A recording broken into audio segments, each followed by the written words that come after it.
El brutalismo es un estilo arquitectónico que surge del movimiento moderno, que enfatiza la naturaleza expresiva de los materiales. Sus principios empezaron entre el año 1950 y 1970. El brutalismo es un estilo arquitectónico que surge del movimiento moderno. Es caracterizado principalmente por el uso masivo del cemento como un material para la construcción, para resaltar la fuerza de la estructura, en conjunto con las distintas formas plásticas trabajadas y conformadas. La forma tiene volumen robustos y acentuados, moldeados del espacio de manera tal que puede crear una especie de conexión con lo que está a su alrededor. A Le Corbusier lo que más lo inspiró fue el uso de los materiales y sus texturas, así como el uso de las formas geométricas, y cómo es que en esa época los materiales representaban lugares seguros.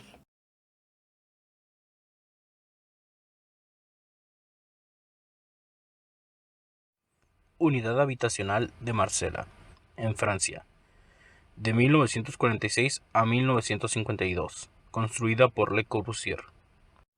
Este es uno de los trabajos más icónicos del brutalismo. Elaborado por Le Corbusier, su trabajo fue encomendado después de la Segunda Guerra Mundial y tardó hasta 5 años en ser terminado por problemas de presupuesto. Su diseño se basa por módulos de viviendas familiares encontradas entre sí. Es un complejo de viviendas en un solo edificio. Alberga una capacidad estimada de 1.600 personas. El edificio tiene una dimensión de 140 metros de largo por 24 de ancho. Cada piso contiene 58 apartamentos en dúplex, accesibles desde un gran corredor interno, cada 3 plantas. Algunos apartamentos ocupan la planta del corredor y la inferior, otros la del corredor y la superior.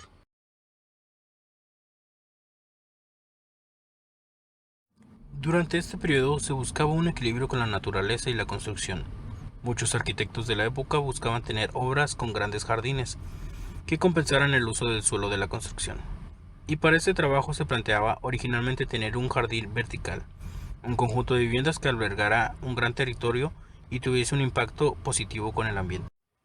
¿Qué características tiene?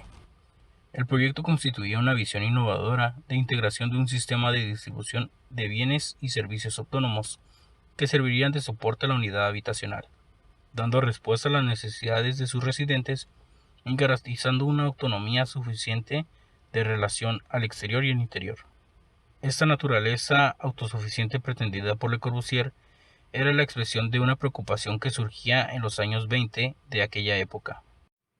Para la modulación, Le Corbusier utilizó la escala humana como referencia, algo similar a lo que se utilizaba en la época del Renacimiento.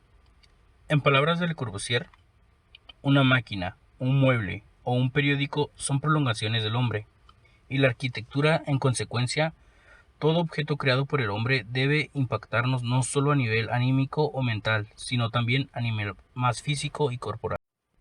Estructura. El conjunto se asienta en un único bloque levantado sobre pilares exentos, lo que permitía liberar espacio para crear jardines y espacios de ocio, siendo una estructura de hormigón armado semejante a una estantería. Sobre estos pilotes, el edificio fue concebido de manera que permitía una gran permeabilidad a nivel del suelo, con el nivel de la tierra funcionando un espacio de comunicación entre el exterior y el interior, con acceso a las comunicaciones verticales. La sección transversal muestra cómo dos departamentos con galerías están entrelazados de tal forma que hay un pasillo central de acceso cada 3 niveles, optimizando el espacio de circulación. Estos son conceptos que se volverían parte de la iconografía de Le Corbusier, que así dramatizaba la necesidad de relación de construcción con el entorno urbano. Materiales. Los materiales utilizados para estas construcciones eran simples: hormigón armado, vidrio y pocas decoraciones, un poco sin elegancia, y además una relación con el exterior y el interior. Un ejemplo de esto sería la fachada, que está protegida por marquesinas. Estas están prefabricadas con los elementos de este mismo material. Colores. Para la implementación de colores en este edificio se utilizaron los colores primarios: azul, verde, rojo, naranja. También se utilizaron colores marrones. Para la utilización de colores en este edificio se utilizaron tonos apagados, similares al tono gris del edificio.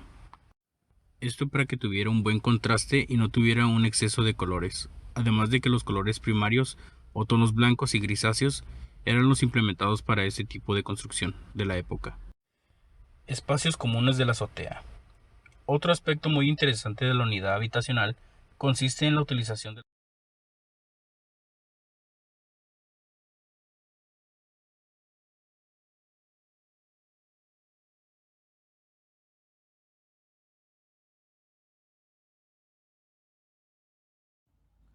Ahora les hablaremos del convento de Santa María de la Tour.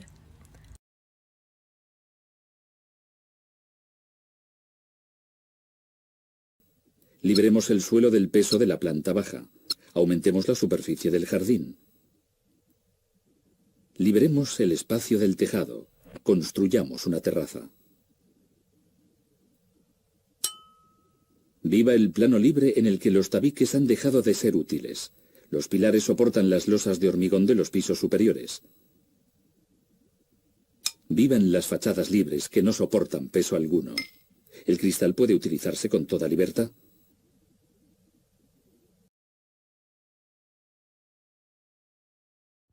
El convento de Santa María está ubicado en Lyon, Francia.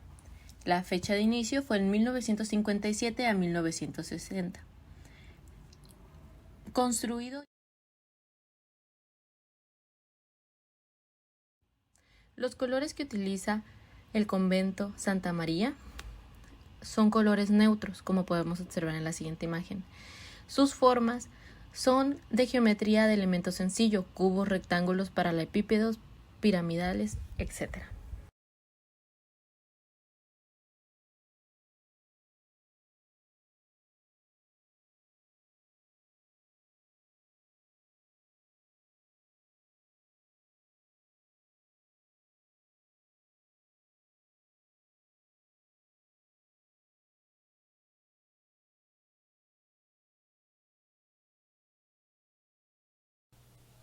Ahora, como conclusión, vamos a mencionar las ventajas y desventajas tanto económicas como sociales.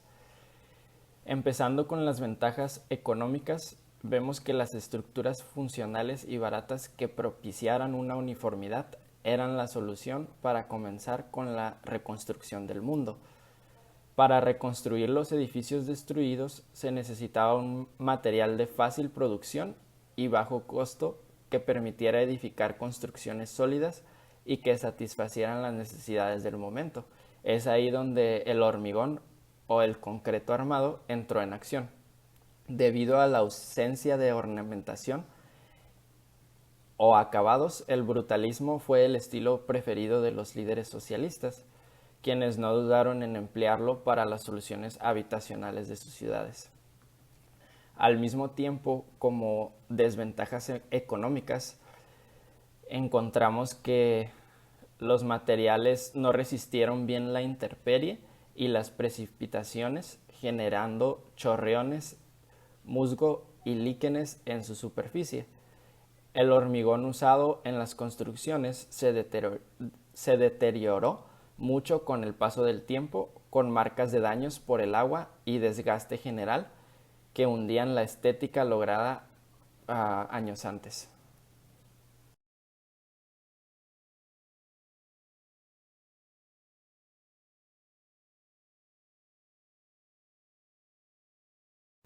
Ahora vamos a hablar del impacto social que hubo gracias a este estilo arquitectónico. Como ventajas sociales tenemos que el brutalismo se promocionó como una nueva forma de vivienda urbana y moderna, un movimiento que respondía más a una ideología utópica socialista en Europa. Se creó una sensación de fuerza y seguridad y se valoró mucho la austeridad, sencillez y funcionalidad, pero como desventajas sociales por la ausencia de revestimientos o pintura, por las instalaciones que quedaban a la vista, colores grises, negros o blancos. Se empezó a ver todo esto como sinónimo de plazas desoladas, plazas duras y edificios fríos, neutros, sin alma.